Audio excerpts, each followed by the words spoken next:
Hello students, आज हम एक नया टॉपिक चालू करने जा रहे हैं। Chapter 3 plotting with pi plot के अंदर creating histogram with pi plot. जैसा कि आप देख पा रहे हैं, इस तरीके का जो ग्राफ होता है जिसके अंदर कॉन्टिन्यूअस डाटा रेंज को शो किया जाता है को हिस्टोग्राम कहा जाता है। A histogram is a summarization tool for discrete or continuous data. As you have seen here, ये आपकी एक discrete range है, continuous data है। इसको डिस्प्ले करने के लिए, समराइज करने के लिए हम इसका यूज करते हैं हिस्टोग्राम का। A histogram provides a visual interpretation of numerical data by showing the number of data points that fall within a specified range. तो देखिए, जैसे कि ये हमारी रेंज है, यहाँ पर 0 से लेकर और ये 200 तक यहाँ पर शो कर रहा है। तो इस रेंज के बीच में जितनी भी हमारी वैल्यूज हैं उन्हें शो करने के लिए हम क्या करते हैं, हिस्टोग्राम का यूज करते हैं।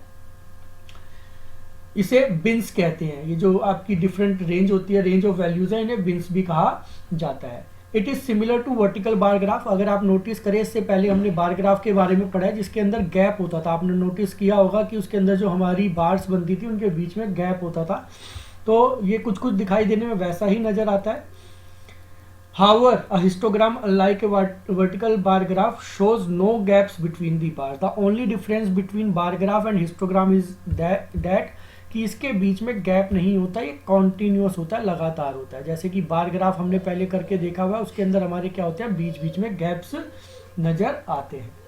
So histogram are the great way to show result of continuous data. एक तरीके से लगातार डाटा को दिखाने के लिए ये हमारे पास एक अच्छा तरीका है। सच एज, जैसे कि वेट दिखाना हो, हाइट दिखानी हो, हाउ मच टाइम, कितना समय हुआ, एंड सो फोर्थ। इस तरीके की चीज़ों को शो करने के लिए यह एक बेहतर तरीका है।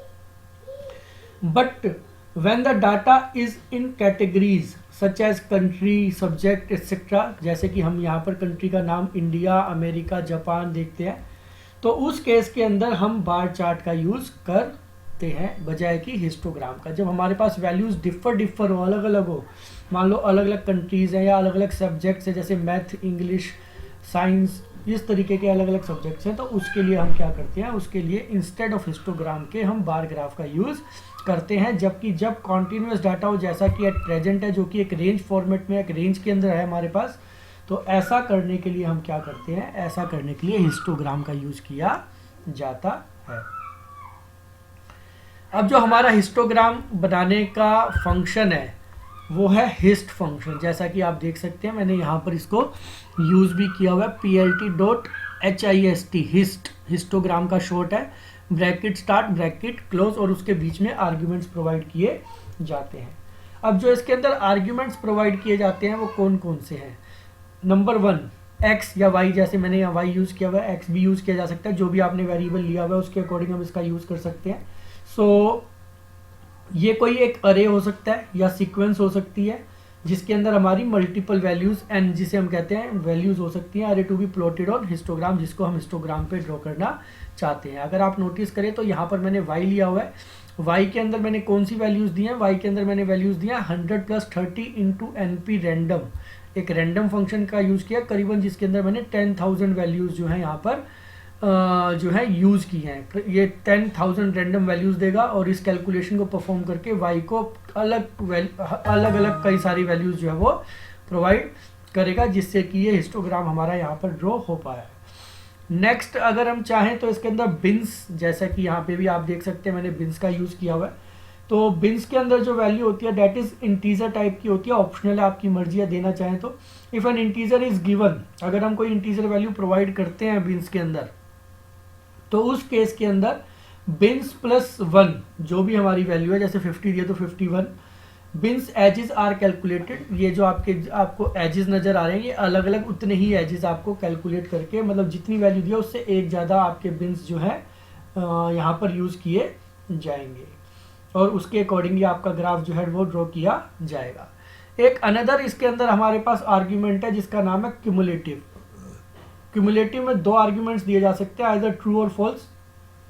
अगर हम ट्रू का यूज करते हैं then histogram is computed where each bins gives the counts in that bins plus all the bins for smaller values. अभी हम उसको देखेंगे भी। तो उस केस के अंदर वो हमारे को उससे पहले के जितने भी बिन्स हैं उसको ऐड करता चला जाएगा। डेट मीन्स जो हमारे पास ये नीचे की ओर आई है वो नीचे ना आके सिर्फ ऊपर की ओर बढ़ता हुआ हमारे को हिस्टोग्राम नजर आएगा। पिछली जितनी भी वैल्यूज है वो ऐड होती चली जाएंगी। अगर याद हो तो हम लोगों ने क्यूमुलेटिव सम के बारे में पहले भी पढ़ा हुआ है, क्यूमुलेटिव मैक्स, क्यूमुलेटिव मिन, क्यूमुलेटिव प्रोडक्ट, इस तरीके के फंक्शन हमने पहले भी यूज किए हुए हैं। नेक्स्ट है हिस्ट टाइप। हिस्ट टाइप के अंदर 4 ऑप्शन हो सकती है। एक अनदर आर्ग्यूमेंट है जो इसमें अभी यूज नहीं किया, हम आगे इसको यूज करके देखेंगे। तो हिस्ट टाइप के अंदर जो हमारे पास वैल्यूज है दैट आर बार, जो कि डिफॉल्ट है, बाय डिफॉल्ट है। अगर हम कुछ भी स्पेसिफाई नहीं करते तो वो बार ही कंसीडर करता है। जैसे कि आप नोटिस करें इस समय ये बार्स हैं जो सब इकट्ठी एक साथ जोड़ दी गई है। तो बार, बार स्टैक्ड, स्टेप, स्टेप फील्ड, इस तरीके की 4 ऑप्शन है जो कि हम हिस्ट टाइप के अंदर बता सकते हैं। चारों अलग अलग तरीके के ग्राफ हमें जनरेट करके देगा। और लास्ट एक आर्ग्यूमेंट अगर हम देना चाहें तो वो होता है हमारे पास ओरिएंटेशन। ओरिएंटेशन का मीन्स होता है हमारे पास कि आइदर हॉरिजॉन्टल और वर्टिकल, 2 तरह की ओरिएंटेशन है। जैसे कि इस समय जो है ये वर्टिकल है और ये बाय डिफॉल्ट होती है। अगर हम कुछ स्पेसिफाई नहीं करते तो उस केस में वर्टिकल हिस्टोग्राम बनेगा, और अगर हम स्पेसिफाई करते हैं ओरिएंटेशन जो है वो हॉरिजॉन्टल, तो उस केस के अंदर बार जो हमारा ग्राफ बनेगा, एक तरीके से जो हिस्टोग्राम बनेंगे will be used for horizontal type. Horizontal हमें नजर आएंगी ये बार्स, इस तरह ने दिखा के लेटी हुई बार्स नजर आएंगी। तो चलिए एक एक करके इसको डिस्कस करते हैं। जैसे कि मैंने आपको बताया यहाँ पर मैंने ये फंक्शन यूज़ किया हुआ है। एट प्रेजेंट इतना पार्ट मेरा यूज़ नहीं हो रहा, आप चाहें तो मैं इसको हटा भी देता हूँ। देखिए मैंने इतना ही यूज़ किया है। एक बार दोबारा रन करता हूँ। अगर दोबारा रन करते हैं तो आप नोटिस करेंगे ये सेम उसी टाइप का हमारा एक ग्राफ इसने हमको शो कर दिया है। तो ये हमारा बिन्स जब 50 है तो इस तरीके का ग्राफ शो करता है। अगर देखिए मैं इसके अंदर बिन्स की वैल्यू चेंज करता हूँ, इंस्टेड ऑफ 50 के 20 कर देता हूँ और फिर रन करता हूँ, तो ये जो हमारे को एजेस नज़र आ रहे थे ये पहले की अपेक्षा आप देख सकते हैं कम हो गए हैं। तो ये हमारी मर्जी के ऊपर है कि हम जितनी हमारे पास वैल्यूज़ है उनको कितनी बिन्स के अंदर टोटल ड्रॉ करना चाहते हैं, कितनी इमारतों में एक तरीके से कह सकते हैं, जिनको बार्स भी कह सकते हैं, के अंदर हम ड्रॉ करना चाहते हैं, उसके लिए बिन्स का यूज़ किया जाता है। जैसे कि मैंने आपको बताया था कि अगर हम चाहें तो इसके अंदर क्यूमुलेटिव का भी यूज़ कर सकते हैं। क्यूमुलेटिव का अंदर क्या हो जाएगा, हमारा जो ग्राफ है वो ऊपर की ओर बढ़ता, डेट मीन जितने भी पुराने हमारे पॉइंट्स हैं उसके अंदर चेंज करता हुआ, ऐड करता हुआ नजर आएगा। अब जैसे मान लीजिए मैंने बिन्स इसके अंदर कर दिए 30, और साथ में मैं यहाँ पर जो फंक्शन है वो यूज़ कर रहा हूँ क्यूमुलेटिव। तो उस केस के अंदर क्या होगा, हमारी जो क्यूमुलेटिव है एक तरीके से जो पुरानी बिन्स है उसके अंदर एडिशन होता चला जाएगा। तो देखिए मैंने यहाँ पे लिखा cumulative is equal to true. Run करके देखते हैं किस तरीके का हमारा ग्राफ ड्रॉ करेगा ये। नोटिस कीजिए जो पुरानी बिन्स है एडिशन अगली बिन्स, एडिशन अगली बिन्स, इस तरीके से बढ़ता ही चला जाएगा। लास्ट में नीचे दोबारा ये हमारा जो है नहीं आएगा। तो जो पुरानी वैल्यूज है, जैसे कि आपने शायद पहले भी पढ़ा होगा, तो histogram is computed where each bins give the count in that bins plus all bins for smaller values. तो जितनी स्मॉलर वैल्यूज हैं वो अगली अगली बिन के अंदर ऐड होती चली जाएंगी। इसे क्यूमुलेटिव कहा जाता है। अगर आप स्पेसिफाई नहीं करते तो बाय डिफॉल्ट ये फॉल्स है, एल्सवाइज आपको इसको cumulative is equal to true देना होगा, तो ही आप इस तरीके के ग्राफ को बना सकते हैं। अब जैसे मैंने बताया कि भाई आप हिस्ट टाइप एक अनदर आर्ग्यूमेंट है वो भी दे सकते हैं। तो उसके लिए देखिए मैं रन करके दिखाता हूँ आपको। यहाँ पर हिस्ट टाइप अभी जो हमने नहीं दिया तो ये बार कंसीडर कर रहा है, एल्सवाइज अगर आप हिस्ट टाइप प्रोवाइड कर देते हैं तो अकॉर्डिंगली ये आपकी जो है यहाँ पर अलग से, मान लीजिए मैंने इसको 20 कर दिया यहाँ पर बिन्स को, और हिस्ट टाइप मैं यहाँ पे प्रोवाइड करा रहा हूँ argument is equal to step कर देते हैं। ये कई सारे आर्ग्यूमेंट है हमारे पास, 4 आर्ग्यूमेंट मैंने आपको बताए थे, आइदर बार, बार स्टैक, स्टेप और स्टेप फील्ड। तो हमने मान लीजिए ये स्टेप किया यहाँ पर, तो उस केस के अंदर आप देखेंगे कि हमारा रिजल्ट कुछ इस तरीके से आएगा। ये देखिए है तो वही हिस्टोग्राम, लेकिन इस बार ये इस तरीके से नजर आ रहा है जिसके अंदर स्टेपिंग की गई है। Step hist type is a histogram plotted as an unfilled line plot. आपका ये बिना डेट मीन अनफिल्ड जो है उस तरीके से नजर आएगा। अगर आप चाहें तो मोर देन 1 के लिए भी अपना जो है हिस्टोग्राम क्रिएट कर सकते हैं। फॉर एग्जांपल जैसे इसके अंदर मैंने x और y लिया होता है, x वाला पार्ट मैंने पीछे हटा दिया था, तो देखिए मैं दोबारा से इसको यहाँ पे कर देता हूँ। और इस वाली स्टेटमेंट की तो खैर हमें रिक्वायरमेंट ही नहीं है। इवन मैं यहाँ पर कुछ वैल्यूज़ जो है वो बढ़ा देता हूँ ताकि कि ये प्रॉपर यहाँ पर हमें डिस्प्ले करे। तो इस केस के अंदर मैंने इसके अंदर यहाँ पर मान लीजिए वैल्यूज़ 10,000 ही कर दी। यहाँ पर हमारा डिफ़र है, वैसे देखिए 15 इंटू NP है और 10,000 वैल्यू कर दी हमने यहाँ पर। और इसको मैं करता हूँ, एक बार चेक करते हैं, इसको रन करके ही एग्जैक्ट पता चलेगा कि किस तरह का ग्राफ हमारा ये बनाएगा। और इन आर्ग्यूमेंट्स को हमें लिस्ट फॉर्मेट में यहाँ पर देना होगा। तो देखिए मैं इसको चेंज कर रहा हूँ यहाँ पर, और बल्कि कि बाकी के आर्ग्यूमेंट्स को एट प्रेजेंट के लिए हम यहाँ से हटा ही देते हैं। एक बार रन करके देखते हैं कि किस तरीके का आउटपुट शो करता है। ये देखिए ये कुछ इस तरीके का ग्राफ हमें दो वैल्यूज़ को कंपेयर करते हुए शो कर रहा है। आप अगर देखें तो आपके बुक में भी इस तरीके का पेज नंबर 210 के ऊपर एक ग्राफ बना के दिया गया है।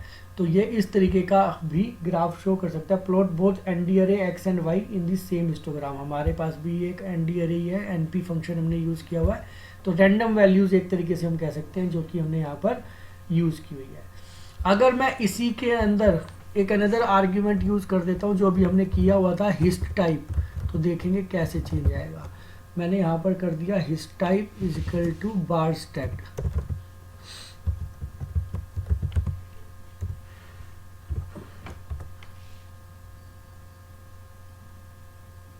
तो देखिए ये कुछ इस तरीके का बन गया, थोड़ा डिफर बना है। तो डिपेंडिंग ऑन वैल्यूज़, जो हमारे पास वैल्यूज़ होती है उसके अकॉर्डिंग ये क्रिएट करता है। तो ये कुछ इस तरीके का बनेगा। अगर मैं इसी के अंदर और चेंज कर देता हूँ, यहाँ पर एक और argument cumulative is equal to true कर देता हूँ, तो देखते हैं क्या बदलाव होगा। तो देखते हैं हम यहाँ पर इसको cumulative is equal to true.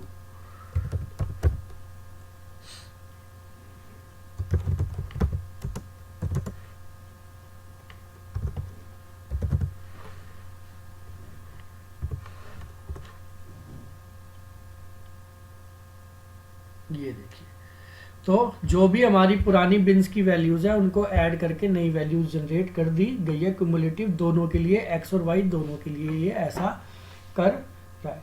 तो इस तरीके से डिफरेंट है। एक और जो हमारा लास्ट आर्ग्यूमेंट रह गया दैट इज रिगार्डिंग ओरिएंटेशन। अगर आप देख रहे हो अभी तक जितना भी हमने ग्राफ देखे वो सभी वर्टिकल टाइप के थे। तो देखिए चलिए मैं आपको ये भी एक करके दिखा देता हूँ। तो इसके अंदर हम जो एक्स्ट्रा हमारे हैं सिर्फ सिंपल बार ग्राफ जैसे बनता है, जो सिंपल हमारा हिस्टोग्राम बनता है उस वाले आर्ग्यूमेंट के ऊपर हम देख लेते हैं।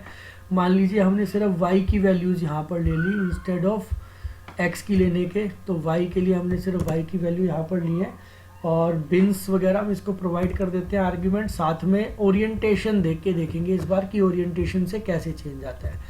तो नोटिस कीजिए यहाँ पर मैंने इसको दिया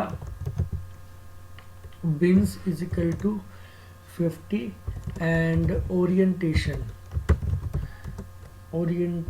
इज इक्वल टू हॉरिजॉन्टल। तो ये हम चेंज कर रहे हैं इसके अंदर। और अब देखते हैं इसको रन करके कि ये किस तरीके का हमारे को नोटिस कीजिए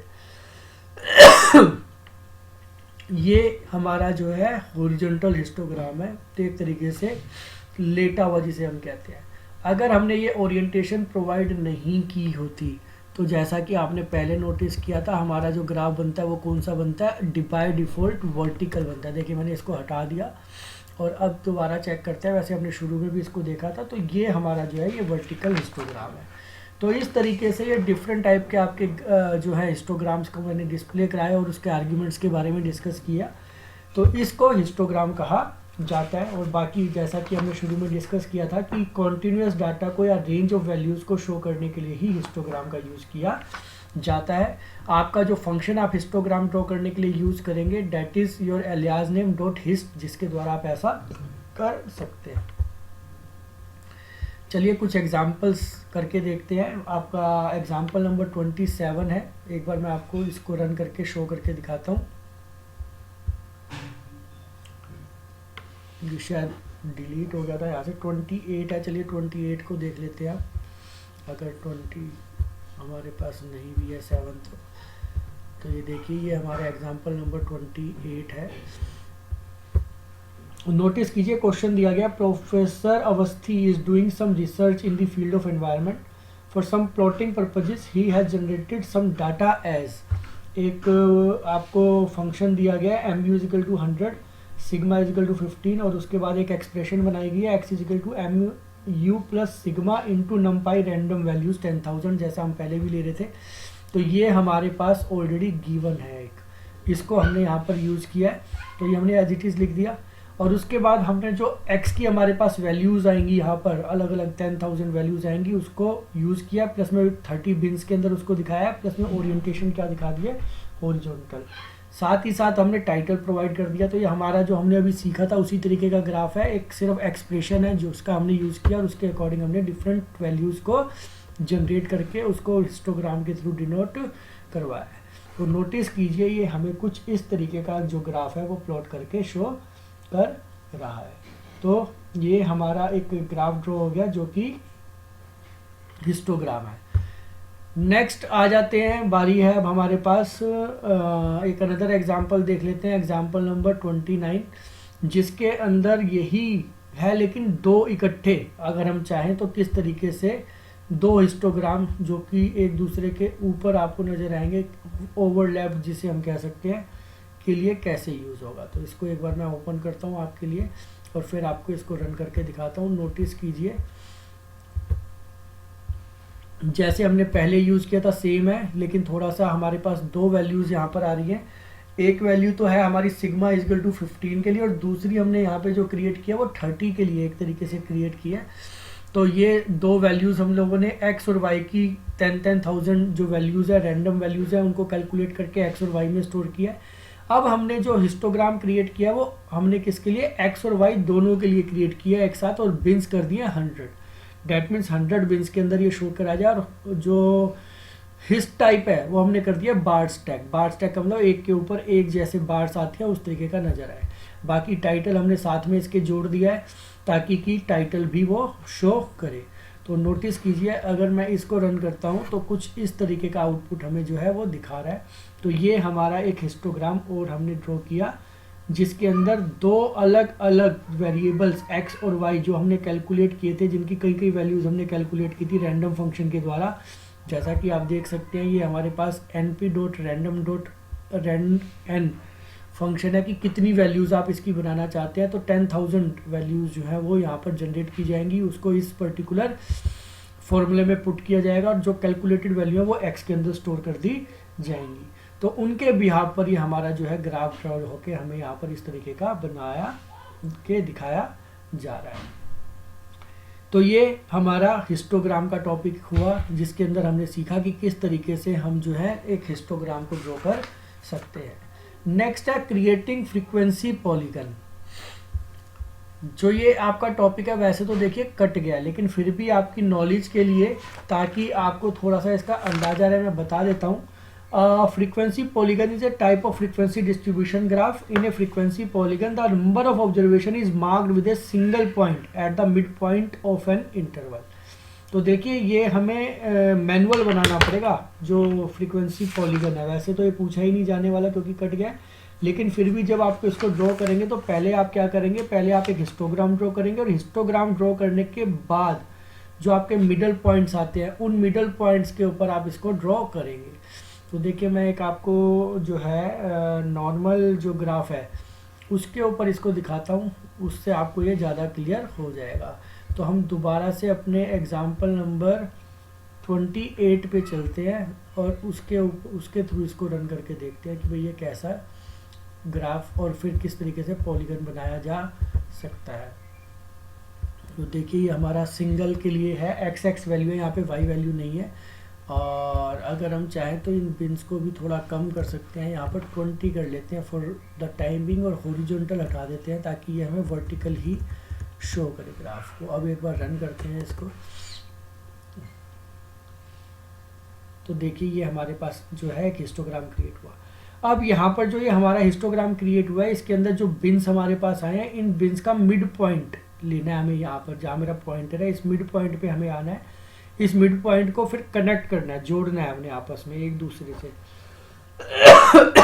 लाइन के द्वारा, जैसे भी वो लाइन बनेगी आप देख सकते हैं पेज नंबर 213 पे इसको दिखाया गया नीचे बॉटम में, जहाँ फ्रीक्वेंसी पॉलीगन बताया गया है। और उससे जो हमारी ड्रॉ हो रही है ये, वो हमारी फ्रीक्वेंसी पॉलीगन ड्रॉ हो जाएगा। तो इस तरीके से जो मार्किंग हम करते हैं, जो मिडल पॉइंट होता है, जैसा मैंने अभी आपको कुछ देर पहले भी बताया, number of observation is mark with A single point at the mid point of the interval. जो भी इंटरवल्स है उसके मिड पॉइंट को हमने मार्क करना है और उसको ज्वाइन करना है। A straight line then connects each set of points. हर एक स्ट्रेट लाइन जो है वो हर एक लाइन सेट को कनेक्ट करेगी, जिससे कि हमारा पूरा फ्रीक्वेंसी पॉलीगन क्रिएट हो जाएगा। तो इसके लिए आपको पहले क्या करना है, plot a histogram from the data, जैसा कि हमने किया है already, and mark a single point at the mid point of the interval of bin. ये जो बिन है इसका मिड पॉइंट हमने हर एक का सर्च करना है। इसको अगर हम चाहें तो कागज़ पे ड्रॉ भी कर सकते हैं, प्रिंट आउट भी निकाल सकते हैं। और then draw straight lines to connect the adjacent point, और उसके बाद आपस में इन पॉइंट्स को जोड़ते हुए लाइनों को मिला देना है, जो कि हमारा क्या करेगा, फ्रीक्वेंसी पॉलीगन को ड्रॉ कर देगा। तो ये मैनुअल वर्क है, हमें फर्स्टली तो हिस्टोग्राम ही ड्रॉ करना होगा। एल्सवाइज जैसा कि मैं बता रहा हूँ कि ये सिलेबस से हट गया है, तो अब आप इसे छोड़ भी सकते हैं, ये सिलेबस में नहीं है। और इसके बाद क्रिएटिंग बॉक्स प्लॉट है, वो भी अब सिलेबस में नहीं है, इसको तो करने की ज़रूरत भी नहीं है क्योंकि ये किसी से लिंक भी नहीं है। तो इस तरीके से ही आपको हिस्टोग्राम का टॉपिक आज मैंने क्लियर करवाया। उम्मीद करता हूँ कि आपको समझ में आ गया होगा। Thank you.